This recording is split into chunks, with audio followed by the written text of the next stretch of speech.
Disclaimer, यह anime हमारा नहीं है। हमने खाली इसको हिंदी एक्सप्लेन किया है। तो दोस्तों, आज का एक न्यू एनीमे है जिसके बारे में हम बात करने वाले हैं। उसका नाम है ट्रू ब्यूटी। तो चलिए बिना ना देरी करते हुए स्टार्ट करते हैं। एपिसोड की स्टार्टिंग में हम एक लड़की को देखते हैं। वो यहाँ वॉशरूम में बैठकर खुद के बारे में सोच रही होती है कि उसका फेस इतना गंदा क्यों है। वो बताती है कि उसके मार्क्स भी अच्छे नहीं आते और उसको हॉरर कॉमिक्स और हैवी सॉन्ग सुनना काफ़ी ज़्यादा पसंद है, और इसी वजह से उसका कोई दोस्त भी नहीं है और उसका सभी लोग निकनेम डम्पलिंग रख देते हैं। वो यहाँ सोचती है कि उसका गंदा चेहरा होने के बावजूद भी सभी लोग उसको बुली क्यों करते हैं। हम यहाँ कुछ देर पहले का सीन देखते हैं। यहाँ वो लड़की डंपलिंग लेकर आ रही होती है, तभी वो नीचे गिर जाती है। वो यहाँ बताती है बुली होने से सबसे ज़्यादा बुरा उसको तब लगता है जब वो गिरती है तो उसका कोई हेल्प करने के लिए नहीं आता, और उल्टा सब लोग उसका मजाक उड़ाते हैं और फोटो खींचने लगते हैं। तभी हम देखते हैं वहाँ एक लड़का आता है और उससे पूछता है क्या तुम ठीक हो। फिर वो उसका फ़ोन उठाकर बोलता है तुम म्यूजिक सुन रही हो, क्या तुम्हें यह पसंद है। यह देखकर वो सोचती है लग रहा है मेरा खुश होने का दिन आ चुका है। फिर थोड़ी देर बाद वो उस लड़के को कॉन्सर्ट के लिए टिकट भी देती है, मगर ज़्यादा देर के लिए उसकी खुशी का टाइम नहीं रहता। तभी हम देखते हैं एक लड़की आकर उसको किक मारती है और वो उसको पकड़कर बोलती है तुम मेरे पीठ पीछे मेरे ही बॉयफ्रेंड को पटाने की कोशिश कर रही हो। वो तो तुम्हारे पास इसलिए आया क्योंकि उसको तुम पर तरस आ रहा था, लेकिन तुम समझो आखिर तुम्हारी जैसे गंदे चेहरे के पास कोई क्यों आएगा। और तुमने मेकअप इसलिए किया है क्योंकि तुम सबको इम्प्रेस करना चाहती हो। मैं तुम्हें दिखाती हूँ कि असली मेकअप क्या होता है। हम देखते हैं वो लड़की उसका मेकअप करके और भी ज़्यादा चेहरा बिगाड़ देती है और उसका फ़ोटो खींचकर सोशल मीडिया पे अपलोड कर देती है, और हम देखते हैं सोशल मीडिया में सभी लोग उसका मजाक उड़ाने लगते हैं। यहाँ तक कि जिस लड़के ने उसकी हेल्प किया था वो भी यहाँ कमेंट करता है। ये देख के वो काफ़ी ज़्यादा गुस्सा हो जाती है और वो इस लड़की के पास दोबारा जाकर उसको वो फ़ोटो डिलीट करने के लिए बोलती है। वो लोग यहाँ लड़ ही रहे थे, तभी उसका नाखून उस लड़की के चेहरे पर लग जाता है, और उस लड़की का नाम है आसानी। फिर हम काउंसलिंग रूम का सीन देखते हैं। यहाँ एक लड़की उसको बोलती है कि आसानी की मॉम ने हमें इस बारे में रिपोर्ट दिया है, इसकी वजह से तुम दोनों एक ही स्कूल में नहीं रह सकते, तो तुम्हें हम एट लॉन्ग आर्ट स्कूल में भेज रहे हैं और वो लोग तुम्हें एक्सेप्ट भी कर लिया है। यह देखकर वो रोने लगती है और बोलती है मैं कभी भी स्कूल नहीं जाऊंगी, और वहाँ से भाग जाती है। फिर हम रात का सीन देखते हैं। वो यहाँ रो रही होती है, तभी उसको फ़ोन पर एक नोटिफिकेशन आता है और वो एक वीडियो देखती है जहाँ पे दिखाया जाता है कि मेकअप कैसे किया जाता है।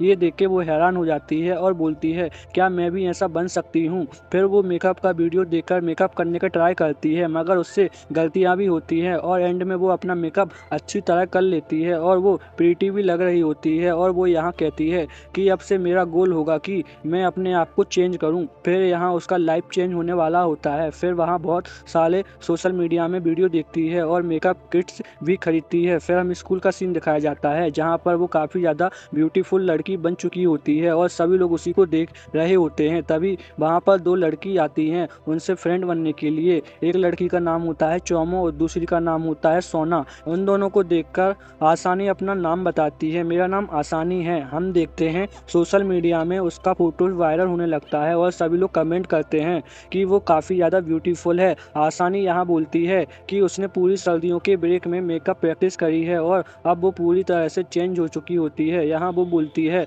अब तो मेरा चेहरा और स्कूल लाइफ चेंज हो चुकी है और यहाँ तक कि मेरा फ्रेंड भी बन चुके हैं। वो बोलती है मैं तो अब यहाँ सेलिब्रिटी बन चुकी हूँ। तभी यहाँ सोना बोलती है चलो फोटो क्लिक करते हैं और इसे अपलोड करेंगे। फिर वो लोग अलग अलग पोज में फोटो लेने लगते हैं। फिर फोटो क्लिक करने के बाद सोना वो लोग को कैफेटेरिया चलने के लिए बोलती है। चोमो बोलती है मैं वहाँ जाकर डंपलिंग खाऊंगी। यहाँ डंपलिंग का नाम सुनते ही आसानी की हालत खराब हो जाती है और उसे अपना फास्ट का सीन याद आने लगता है और वह सोचती है अगर ये लोग मेरा रियल फेस देख लें तो ये लोग मेरा मजाक उड़ाने लगेंगे और मेरा नाम डंपलिंग रख देंगे, और यहाँ तो मेरा पुराने वाले स्कूल से भी बहुत ज़्यादा गंदा सीन हो जाएगा। वो यहाँ वो लोग को अपना सच्चाई बताने के बारे में सोच ही रही होती है, मगर वो बोलती है नहीं।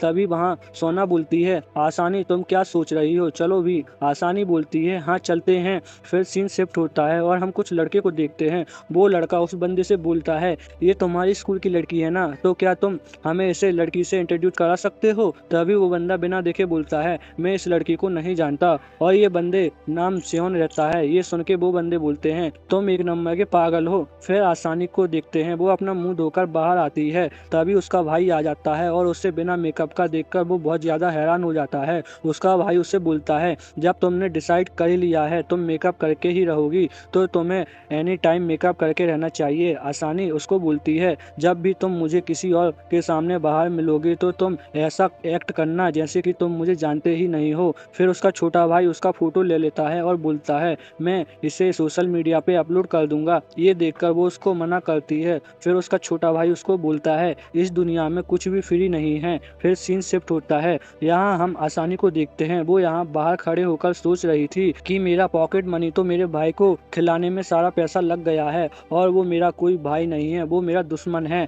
तभी आसानी यहाँ पर एक बुक स्टोर में आ जाती है और वहाँ उसको अपना फेवरेट मांगा काफी मिल जाता है। ये देखकर वो जल्दी से उसे उठाने लगती है। तभी हम देखते हैं वहाँ एक लड़का आकर उस बुक पर अपना हाथ रख देता है। हम देखते हैं वो लड़का एनरी रहता है। उसको देखकर आसानी बोलती है कि ये कितना ज्यादा हैंडसम है। तभी यहाँ एनरी बोलता है, मैंने इसे पहले देखा था तो इसलिए मैं इसे लेकर जा रहा हूँ। वो यहाँ लेकर जाने वाला रहता है। तभी आसानी उसको पकड़ लेती है और बोलती है, मैंने इसको पेरू वाले बुक को 100 टाइम पढ़ा है तो मैं इसका बहुत टाइम से वेट कर रही थी। एनरी बोलता है, मैं भी इसका फैन हूँ, मैंने इसे बहुत बार पढ़ा है। और वो बोलती है, तो मुझे बताओ कि पिछले वॉल्यूम के पेज नंबर 42 में क्या हुआ था। एनरी इसका सही जवाब दे देता है। आसानी लगातार उससे मांगा के ऊपर क्वेश्चन करने लगती है और वो उसका हर सवाल का जवाब सही सही दे देता है। यह देखकर वो बहुत ज्यादा हैरान हो जाती है और वो हार मान जाती है और एनरी वो बुक ले जाता है। फिर यहाँ आसानी अपनी डायरी में लिखती है, उस हैंडसम बंदे को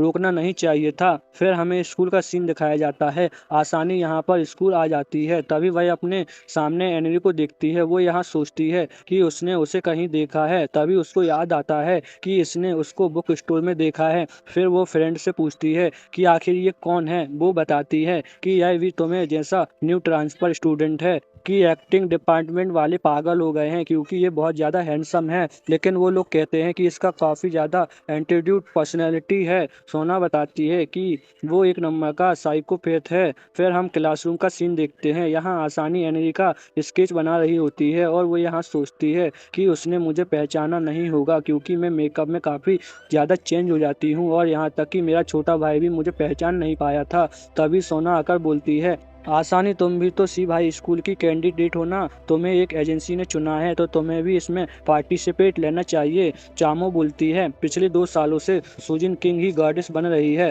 फिर सोना उसको फोटो दिखाती है। यहाँ आसानी उसका फोटोज और फॉलोअर्स देखकर हैरान हो जाती है। वो यहाँ बोलती है, मैं तो बस पढ़ाई में फोकस करना चाहती हूँ। लेकिन यहाँ सोना आसानी को काफ़ी ज़्यादा रिस्पेक्ट करती है। यह देखकर आसानी भी मान जाती है। फिर यहाँ आसानी अपने घर जाने लगती है और बाहर में सभी लोग उसी को देख रहे होते हैं। यह देखकर आसानी भी थोड़ा घबराने लगती है। फिर हम आसानी का घर का सीन देखते हैं। यहाँ आसानी न्यू मांगा पढ़ रही होती है। इसमें होता है कि एक लड़की सच्चाई सामने आने वाली रहती है। यह पढ़कर आसानी बोलती है, मेरा लाइफ भी कुछ ऐसा ही है। फिर सीन शिफ्ट होता है। यह आसानी मांगा का न्यू वॉल्यूम लेने के लिए बुक स्टोर आती है, मगर एनरी आकर फिर से उस बुक को ले जाता है। ये देखकर आसानी इस बार कुछ नहीं बोलती और वो शांति से वहाँ से चली जाती है। तभी हम देखते हैं आसानी का एक ईयरबड्स नीचे गिर जाता है और उसे एनरी को उठा लेता है। यह आसानी घर जाते हुए सोचती है कि एनरी की वजह से मैं शांति से बुक स्टोर भी नहीं जा सकती। फिर हमें दूसरे दिन का सीन दिखाया जाता है। यहाँ आसानी कैफे में बैठी होती है और वो काफ़ी ज़्यादा हैरान रहती है क्योंकि उसके सामने एनरी बैठा रहता है। यहाँ से एनरी उससे पूछता है, क्या हम लोग पहले भी मिल चुके हैं कहीं पर बाहर में। सोना आसानी से पूछती है, तो क्या तुम एक दूसरे को जानते हो। आसानी बोलती है, नहीं नहीं, हम लोग तो फर्स्ट टाइम मिल रहे हैं। फिर यहाँ मीटिंग खत्म होने के बाद वो लोग अपने अपने घर जा रहे होते हैं। आसानी यहाँ पे वो लोग को बोलती है, मैं थोड़ा कहीं और जा रही हूँ तो तुम लोग मेरा बिना जा सकते हो। फिर आसानी यहाँ वो लोग को बाय करते हुए वहाँ से चली जाती है। फिर वह यहाँ एक चेयर में बैठकर सोच रही होती है कि उसे गिव अप कर देना चाहिए। फिर वो अपना यहाँ टेंशन को दूर करने के लिए अपना ईयरबड्स निकालती है, मगर वो देखती है उसका एक ईयरबड्स कहीं गिर चुका है। फिर वो एक ही ईयरबड्स यूज करके सॉन्ग सुनने लगती है। तभी वहाँ एनरी आ जाता है। उसको देखकर आसानी हैरान हो जाती है। एनरी यहाँ पर उसका ईयरबड्स लगाता है और वो आसानी से बोलता है, यह गाने तुम सुन रही हो। फिर वो यहाँ आसानी को उसका ईयरबड्स देते हुए बोलता है, तुम वही लड़की हो ना उस बुक स्टोर में मिली थी। यह सुनकर वो काफ़ी ज़्यादा शॉक हो जाती है।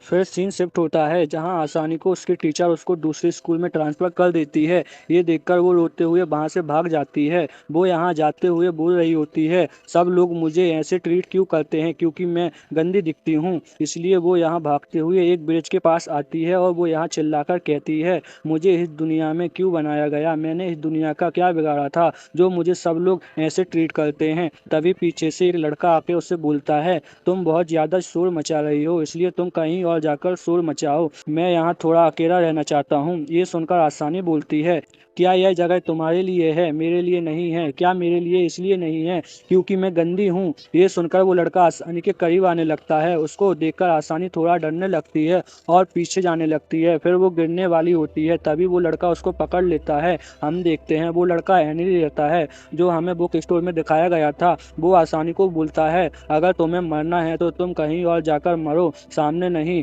फिर आसानी वहां से भाग जाती है। फिर हमें प्रेजेंट का सीन दिखाया जाता है। यहाँ हेनरी आसानी का ईयरबड्स देते हुए उससे पूछता है, तुम तो वही बुक स्टोर वाली लड़की हो ना। ये सुनकर आसानी उसको बोलती है, ये तुम क्या कह रहे हो। हेनरी उसको ईयरबड्स देखते हुए बोलता है, ये तुम्हारा है ना। आसानी बोलती है, नहीं, बहुत लोगों के पास ऐसे ही सेम होते हैं। यह सुनकर हेनरी आसानी के कान से दूसरा ईयरबड्स भी ले लेता है और अपने कानों में लगाकर बोलता है, मैं सही था, यह तुम्हारा ही है क्योंकि इसमें भी सेम म्यूजिक सॉन्ग चल रहे हैं। ये सुनकर आसानी बोलती है, ऑफ कोर्स ये तो बजेगा ही क्योंकि वह बहुत ज़्यादा पॉपुलर सॉन्ग है और इसे सभी लोग सुनना पसंद करते हैं। यह सुनकर हेनरी बोलता है, तुम कब तक एक्टिंग करोगी। यह सुनकर आसानी थोड़ा घबरा जाती है और वो हेनरी को बोलती है, तुम पहले उस फेस को ध्यान से देखो और मेरे फेस को, क्या तुम्हें डिफरेंस नहीं दिख रहा है। ये सुनकर हेनरी हंसने लगता है और बोलता है, तुम्हें कैसे पता कि मैं किस फेस के बारे में बात कर रहा हूँ। यह सुनकर आसानी बहुत ज़्यादा हैरान हो जाती है और वो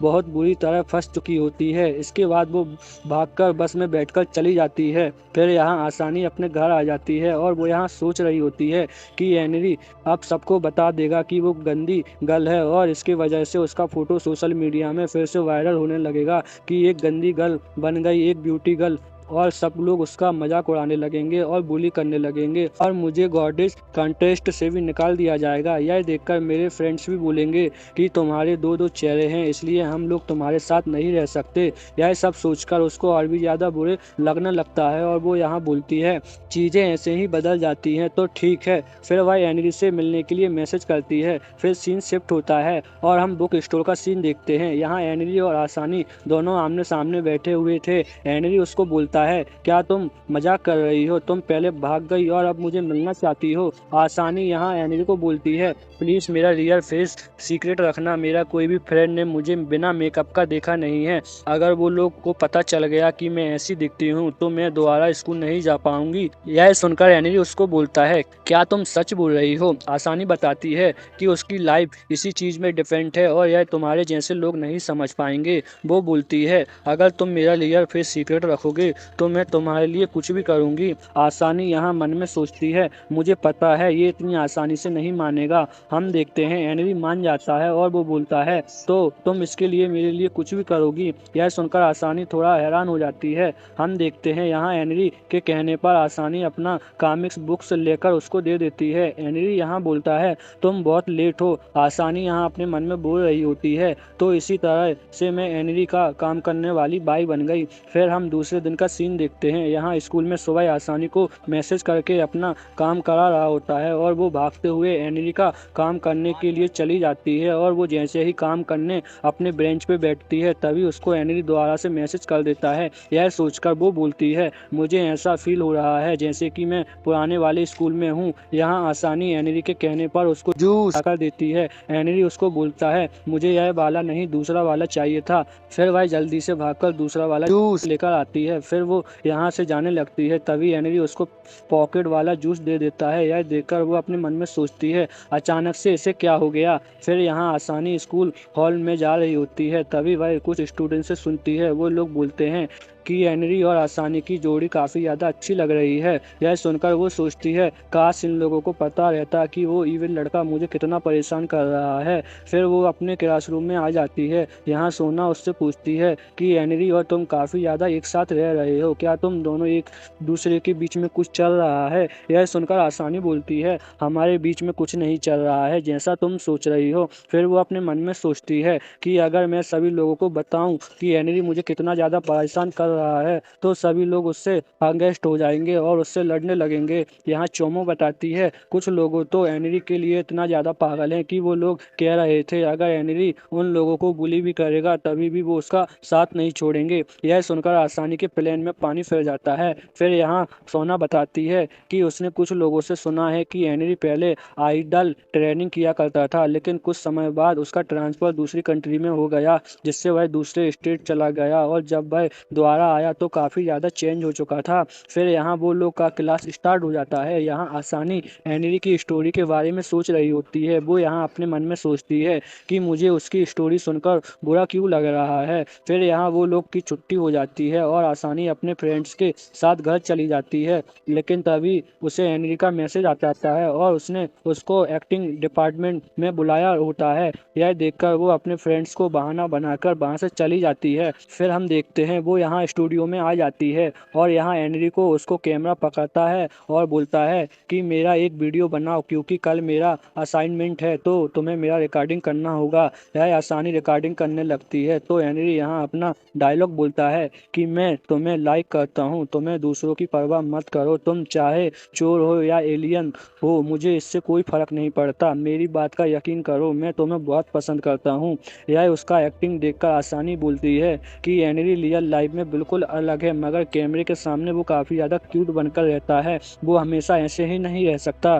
तभी यहाँ हेनरी उसके पास आ जाता है और बोलता है तुमने जो कहा वो अब रिकॉर्ड हो गया होगा। यह सुनकर आसानी बोलती है अब सॉरी मैंने तो गलती से कैमरे के सामने ही बोल दिया। यह सुनकर हेनरी बोलता है अब मेरा एक्टिंग करने का मन नहीं है, हम यह किसी और टाइम करेंगे। यह सुनकर आसानी बोलती है क्या मैं अब जा सकती हूँ? हेनरी उसको बोलता है नहीं अभी हमें बाहर जाना है। फिर वो लोग एक मॉल में आ जाते हैं। यहाँ हेनरी बोलता है आज मुझे एक सोशियोपैथ वाली मूवी देखना है। यह सुनकर आसानी उसको एक मूवी सजेस्ट करती है जो कि एक हॉरर टाइप की मूवी रहती है और यह मूवी देखने के लिए हेनरी मान जाता है। फिर वो दोनों एक साथ जाने लगते हैं। तभी हम देखते हैं उन लोगों को एक लड़की देख रही होती है और वो बोलती है हेनरी और यहाँ पर फिर हमें घर का सीन दिखाया जाता है। यहाँ आसानी सोच रही होती है कि जितना मैंने सोचा था हेनरी इतना ज़्यादा बुरा नहीं है। तभी हम देखते हैं वहाँ पर आसानी के भाई आ जाता है। वो यहाँ फिर से उसको ब्लैकमेल करते हुए बोलता है जाओ मेरे लिए बर्गर लेके आओ। फिर वो आसानी यहाँ पर अपने भाई के लिए बर्गर लेने आ जाती है।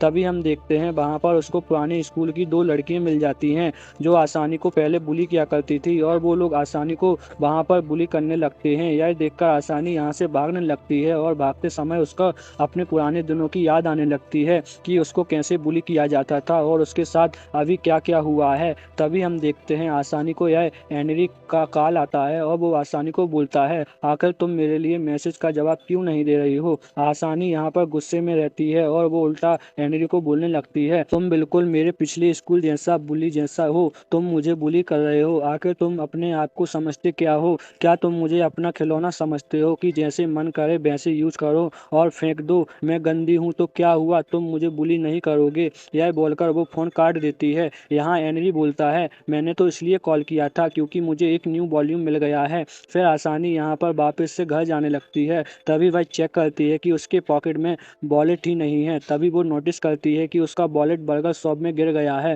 फिर वह सीन शिफ्ट होता है और हम उसी बर्गर शॉप का सीन देखते हैं। यहाँ बर्गर शॉप में सियोन और उसके फ्रेंड्स को देखते हैं। तभी उसको एक फ्रेंड को एक वॉलेट मिलता है और फिर सियोन अपने फ्रेंड से उस वॉलेट को लेकर बोलता है हमें इसे यहाँ के एम्प्लॉय को दे देना चाहिए। तभी यहाँ पर आसानी आ जाती है और बोलती है ये वॉलेट मेरा है। यह सुनकर सियोन के फ्रेंड्स बोलते हैं हम लोग कैसे मान लें कि ये वॉलेट तुम्हारा है, रुको इसमें तुम्हारा स्कूल आइडेंटिटी होगा। यह सुनकर आसानी यहाँ सोचती है अगर ये लोग मेरा स्कूल आइडेंटिटी देख लेंगे तो मेरी पोल पकड़ी जाएगी क्योंकि स्कूल आइडेंटिटी में मेरा मेकअप वाला फोटो लगा हुआ है। और यह सोचने के बाद वो सियोन से अपना वॉलेट छीनने लगती है। तभी सियोन नोटिस करती है कि वो उसके काफ़ी ज़्यादा क्लोज आ जाती है। तभी आसानी उसके हाथ से वॉलेट लेकर वहाँ से भाग जाती है। फिर हमें अगले दिन का स्कूल का सीन दिखाया जाता है।